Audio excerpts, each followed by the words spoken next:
Hello everyone, welcome to Krishna study point. प्यारे बच्चों, polynomial की 10th वीडियो में फिर से हम फैक्टराइजेशन के बारे में बात करेंगे और फैक्टराइजेशन के नेक्स्ट लेवल के क्वेश्चंस को जानेंगे।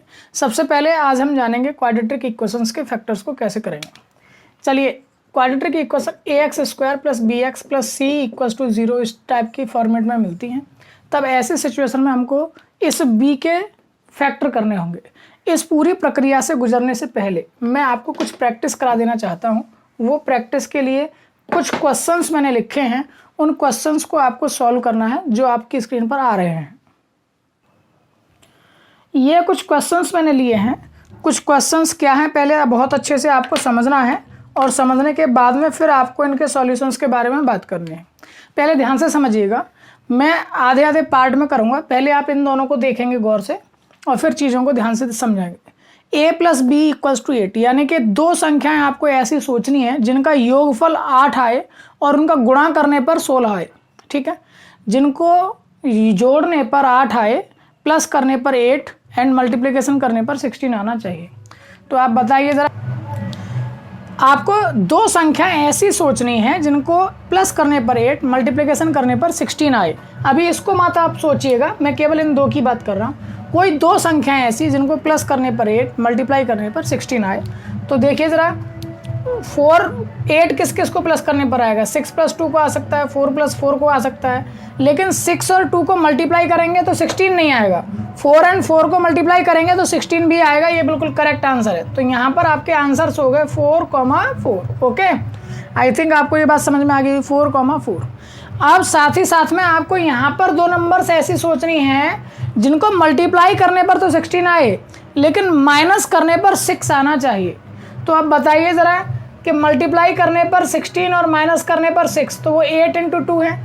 8 और 2 को मल्टीप्लाई करेंगे आप तो 16 आएगा, माइनस करेंगे तो 8 - 2 करेंगे 6 आ जाएगा। तो इसका मतलब ये राइट आंसर्स हैं आपके 8,2।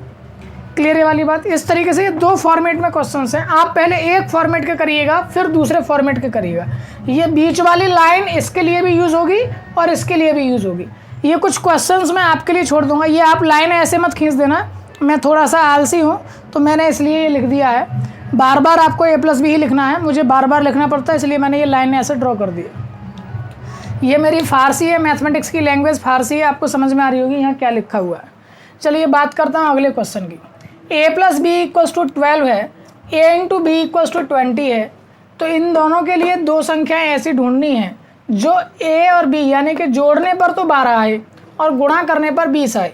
जोड़ने पर 12, 6 और 6 भी हो सकता है, आपके लिए 8 और 4 भी हो सकता है, 10 और 2 भी हो सकता है। ये सब जोड़ने पर 12 ही तो देंगे, लेकिन इसमें से कौन सा आंसर हमारा आंसर होगा कि गुणा करने पर 20 भी आना चाहिए। 6 का गुणा 6 में करेंगे 36 आएगा, 8 × 4 = 32 होता है, 10 × 2 = 20 होता है। इसका अंदर 10,2 हमारे राइट आंसर्स हो गए। क्लियर है वाली बात। ऐसे ही अगर मैं यहाँ की बात करूँ तो 20 यानी कि गुणा करके दो नंबर्स ऐसी ढूंढनी है, मल्टीप्लाई करने पर 20 आए और घटाने पर 1 आए। तो मुझे मालूम है कि 5 × 4 = 20 होते हैं और 5 में से 4 में माइनस करूँगा तो 1 आ जाएगा। एकदम बात क्लियर, बात आपके समझ में आ गई होगी। आपको संख्याएं जोड़ कर लेके आना या घटा के लेके आना और गुणा करने पर इतना आना चाहिए, इस टाइप से सोचना है। ये थिंकिंग स्किल्स डेवलप करने के लिए आप अपनी तरफ से भी कुछ क्वेश्चंस ऐसे लिख सकते हैं, बना करके लिखने की कोशिश कीजिएगा। जैसे ही आप क्वेश्चन बनाना सीख जाएंगे तो तुरंत ही फिर आपके दिमाग में आना संख्याएं शुरू हो जाएंगी। इसके लिए आपको क्या करना चाहिए? इसके लिए आपको मल्टीप्लिकेशन वाली लाइन को पहले बढ़ाना चाहिए। जैसे एक क्वेश्चन मैं आपके लिए बनवा रहा हूँ मदद करने के लिए। मान लीजिए कि मेरे दिमाग में टेबल चल रहा है, ठीक है, और मेरे दिमाग में टेबल चल रहा है 8 × 6 = 48 होते हैं। तो मैंने दो संख्याएं ऐसी जिनको मल्टीप्लाई करने पर 48 आया। अब आंसर तो आपके दिमाग में है। 8 × 6 8 और 6 को ऐड करोगे तो कितना हो जाएंगे? वो हो जाएंगे आपके 14। ठीक है, 8 और 6 14। तो इसका मतलब a + b करने पर 14 आना चाहिए। अगर आप चाहो तो 48 को और भी तरीके से लिख सकते हो। 16 3 जा होता है 48, तो 16 - 3 करेंगे 13 आ जाएगा। ठीक है, तो इस तरीके से आप क्वेश्चन डेवलप कर सकते हो। और जैसे ही आप क्वेश्चन डेवलप करना सीख जाओगे, शुरू कर दोगे, प्रैक्टिस करोगे, तुरंत ही समझ लीजिएगा कि आपको ये क्वेश्चंस आ गए। आई होप कि आपको यहाँ तक ये बात समझ में आ गई है और अब इसका कहाँ यूज़ होने जा रहा है इसको हम सोचते हैं। चलिए देखते हैं नेक्स्ट क्वेश्चंस। चलिए बच्चों, ये भी देखिए दो बहुत इंपॉर्टेंट क्वेश्चन, और दोनों क्वेश्चन आपको देखने में लग सकते हैं एक जैसे, लेकिन एक जैसे लगाइएगा मत। अपनी सोच को थोड़ा सा विस्तारित कर लीजिएगा, थोड़ा सा बढ़ा लीजिएगा। यहाँ ध्यान से देखिएगा चिन्हों को, एक तरफ प्लस का 6 है, दूसरी तरफ माइनस का 6 है, यानी कि ये चिन्ह भी बहुत बड़ा इफेक्ट डालता है इस टाइप के एल्जेब्रिक एक्सप्रेशन का फैक्टराइजेशन करने में। तो देखिए कैसे हम करेंगे, इसको ध्यान से समझिएगा। यहाँ जो नंबर दी गई होती है इसको तो हमें मल्टीप्लाई करके लेके आना होता है, यानी ये a इंटू बी की वैल्यू है। दो संख्याएं ऐसी जिनको गुणा करके 6 लाया जाए, और ये चिन्ह बताता है कि अब यहाँ इन दोनों के बीच में क्या आएगा। इसका मतलब a प्लस बी करके लेके आना है 5। फिर से समझ लीजिए, कोई दो नंबर हमको ऐसी ढूंढनी है जिनको गुणा करने पर तो ये लास्ट वाली संख्या अचर पद जिसको बोलते हैं, और ये चिन्ह बताता है कि जोड़ करके इतना लेके आना, यानी x का गुणांक। यहाँ की अगर बात करोगे तो गुणा करके तो 6 ही लाना है, लेकिन दो संख्या ऐसी जिनको घटा करके कितना आना चाहिए, 5 आना चाहिए। तो ये वाला चिन्ह अब आपके समझ में आ गया होगा कि ये बहुत बड़ा रोल निभाता है। यहाँ पर दो संख्याएं ऐसी जिनको गुणा करके 6 आए और जोड़ करके 5 आए, यहाँ पर दो संख्याएं ऐसी जिनको गुणा करके तो 6 आए लेकिन घटा करके 5 आए। क्लियर है वाली बात। तो ये प्लस और माइनस का कंसेप्ट आपके समझ में आ गया होगा। यानी कि कुल मिलाकर के मैं यहाँ अपनी भाषा में अगर सवाल को लिखूँ तो a इंटू बी की वैल्यू 6 आनी चाहिए, और a प्लस बी, ये प्लस कहाँ से आया, ये यहाँ से आया। ये अगर माइनस होता है जैसे कि यहाँ है तो मैं माइनस लगाता। a प्लस बी करने पर कितना आना चाहिए, 5, यानी x का जो भी कोफिशिएंट होगा वो आना चाहिए। अब मेरे ख्याल से आपको बात समझ में आ गई होगी। ठीक है, अभी थोड़ी देर के लिए एक और क्वेश्चन दे करके मैं केवल आपसे ये जानना चाहूँगा कि आपके समझ में ये वाली बात आई है या नहीं। मान लीजिए x square plus 6x plus के 9 लिखा हुआ है, तो आपको समझ में आना चाहिए कि 9 दो संख्याओं का गुणा करके लानी है, यानी कि 2 संख्याओं का मल्टीप्लाई करके 9 आना चाहिए, और उन दोनों को प्लस करके, ये चिन्ह बता रहा है, प्लस करके 6 आना चाहिए। चलिए इन सारे क्वेश्चंस को सॉल्व करते हैं। कैसे सॉल्व करेंगे ध्यान दीजिएगा। दो संख्याएं ऐसी ढूंढो, अपने दिमाग में सोचिए, लेके आइए। 2 3 जा 6 होते हैं, 3 2 जा 6 होते हैं, 2 3 को जोड़ेंगे 5 आ जाएगा।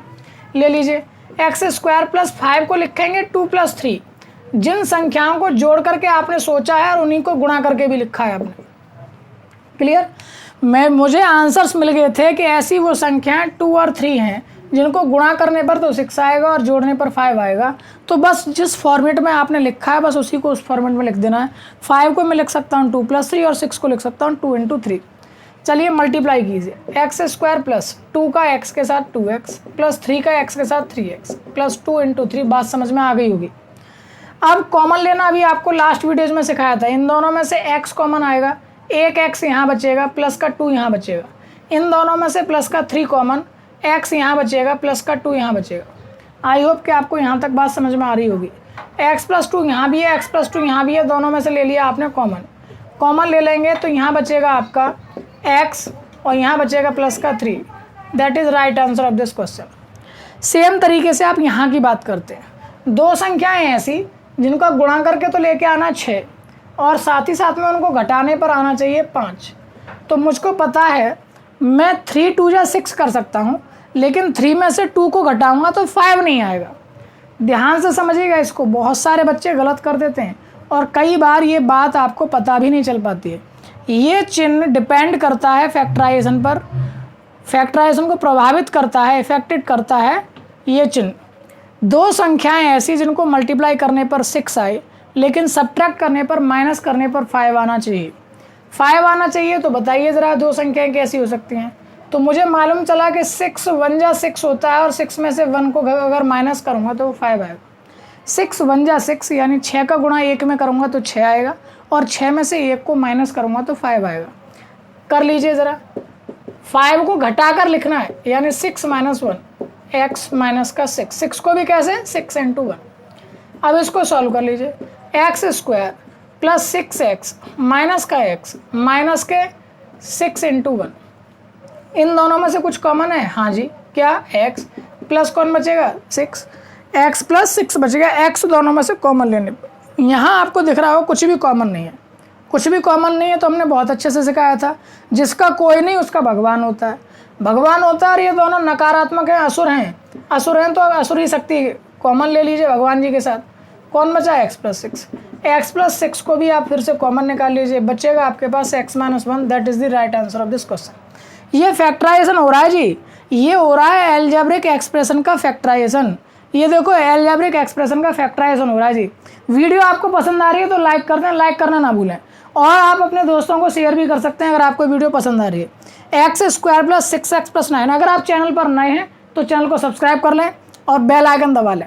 चलिए 9 का ऐसा फैक्टर करना है, दो ऐसी संख्याएं a इंटू बी करने पर तो 9 आना चाहिए, और ये चिन्ह बता रहा है, ये चिन्ह बता रहा है कि जोड़ करके a प्लस बी करने पर 6 आना चाहिए। ये संख्या x का गुणांक, ये संख्या बता रही है, ये संख्या बता रही है कि हमको क्या लेके आना है, जोड़ करके लेके आना है। ये चिन्ह बता रहा है जोड़ करके लाना है, 6 आएगा।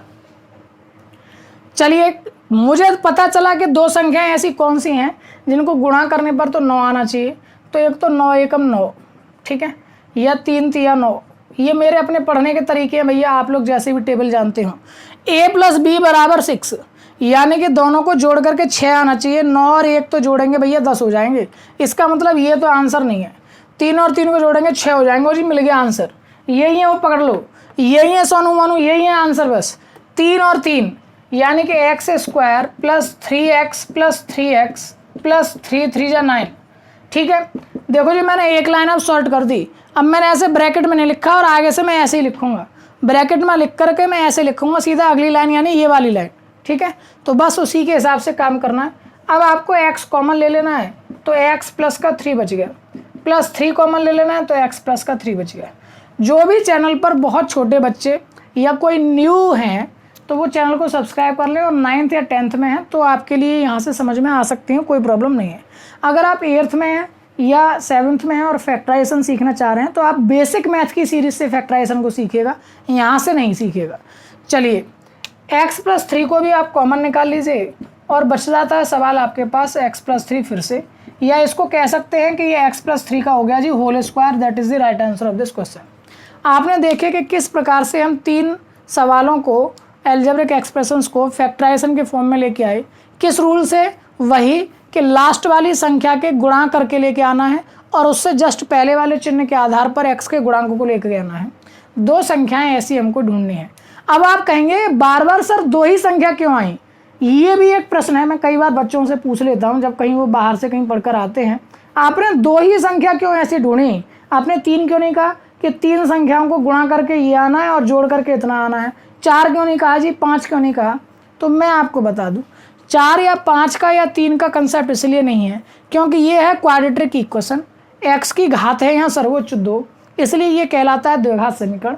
और कोई भी समीकरण जितने घात का होता है उसके हल भी उतने ही होते हैं। अब क्योंकि समीकरण के हल मतलब गुणनखंड, गुणनखंड मतलब कि x के मान जब 2 ही निकल के आएंगे तो हम 2 ही संख्याओं के बारे में सोचेंगे, 3, 4 या 5 के बारे में नहीं सोचेंगे। तो आई होप कि अब आपके समझ में आ गया होगा ये वाली बात। फिर किसी दिन जब मैं कभी बहुत सारी बातें ऐसी मैथ मैजिक की बात करूंगा तब मैं बताऊंगा कि 1 क्यों नहीं इसका फैक्टर हो सकता साहब। मैं तो एक और चीज़ लेके चल रहा हूँ ना, मैं लेके चल रहा हूँ यहाँ पर 1। फिर मैं बताऊंगा कि ये नहीं लेके आया जा सकता क्योंकि कई बार बच्चे मुझसे कहते हैं कि सर यहाँ 1 लगा दो तो इसके 3 मान हो गए। तो इस तरह से 3 मान नहीं होंगे, ये केवल 2 ही मान, 2 ही इसके आंसर होंगे। तो आपने देखा कि क्वाड्रेटिक इक्वेशन है, x की सर्वोच्च घात 2 है, द्विघात समीकरण है, तो x के 2 ही हल हो सकते हैं। इसलिए हम बार बार 2 ही संख्याओं को ऐसी ढूंढ रहे हैं जो कि गुणा करने पर लास्ट वाली संख्या आनी चाहिए और उससे जस्ट पहले वाला जो चिन्ह होगा उसके आधार पर x का गुणांक उतना करके आना चाहिए, चाहे वो फिर प्लस हो या माइनस हो। आई होप कि आपको बात समझ में आ गई होगी। कई बार ऐसा हो जाता है कि इनको आगे पीछे कर दिया जाता है, जैसे कि 5x प्लस के 6 प्लस एक्स स्क्वायर इस फॉर्मेट में लिख देते हैं। तो आपको करना चाहिए कि इसको क्रम से लिखें, पहले x square plus 5x plus 6, यानी कि ax square plus bx plus c। इस फॉर्मेट में आपको द्विघात समीकरण को लिख लेना चाहिए जो कि कहलाता है आपका स्टैंडर्ड फॉर्म, मानक रूप।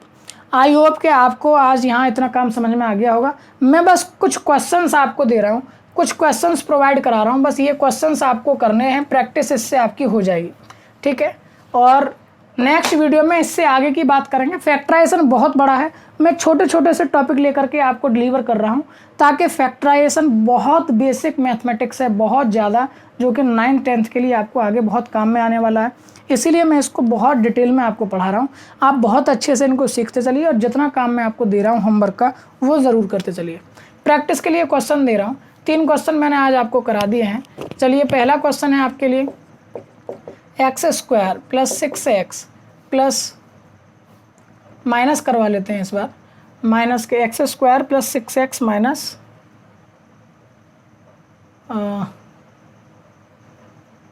8 करवा लेते हैं, ठीक है, या 8 तो नहीं हो पाएगा, या आप लोग 16 ले लीजिए, ठीक है।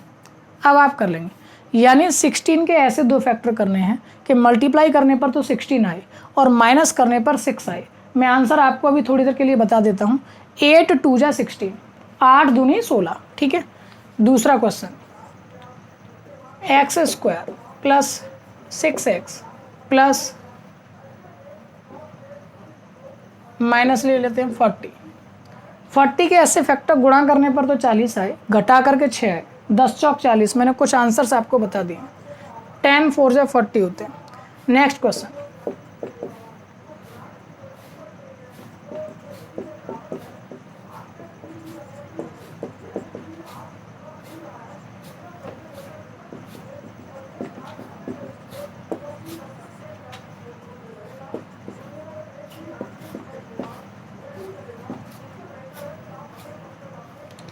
ये 5 क्वेश्चन मैंने आपके लिए दे दिए, ये काफ़ी हैं। अब मैं आपको दिखाता हूँ थोड़े से डिफरेंट टाइप के। जब x² का कोफिशिएंट यहाँ कुछ नहीं होता, 1 होता है, तब तो हम इस मेथड को यूज़ कर रहे हैं। अब अगर x² का कोफिशिएंट अगर आ गया, तब कैसे हम इसको फैक्टराइजेशन करेंगे ये देखते हैं। नेक्स्ट क्वेश्चन आपकी स्क्रीन पर है और यहाँ पर मैंने कुछ ऐसे क्वेश्चंस लिए हैं, और चलिए मैं इसको भी, चलिए वो ठीक है, दूसरा क्वेश्चन भी मैंने लिया है रूट की संख्याओं को सिखाने के लिए।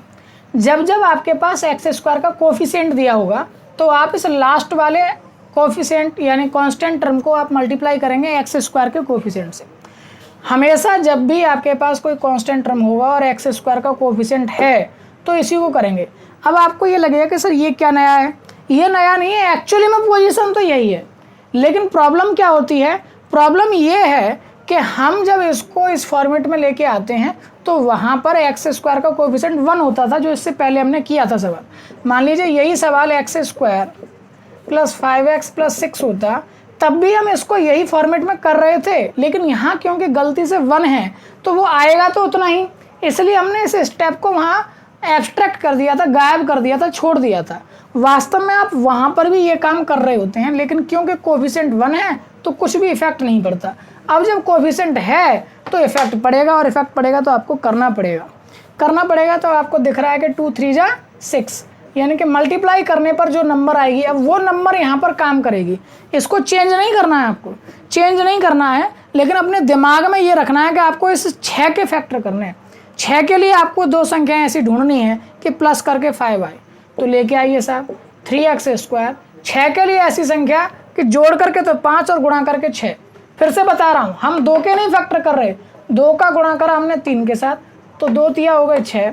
उस 6 के फैक्टर करने हैं कि जोड़ करके तो 5 और गुणा करने पर 6 आए, मल्टीप्लाई करने पर 6 आए, तो वो हो गए आपके 3 + 2। यहाँ पर देखिए 2 ही लिखा है, जो नंबर है वही रहेगी।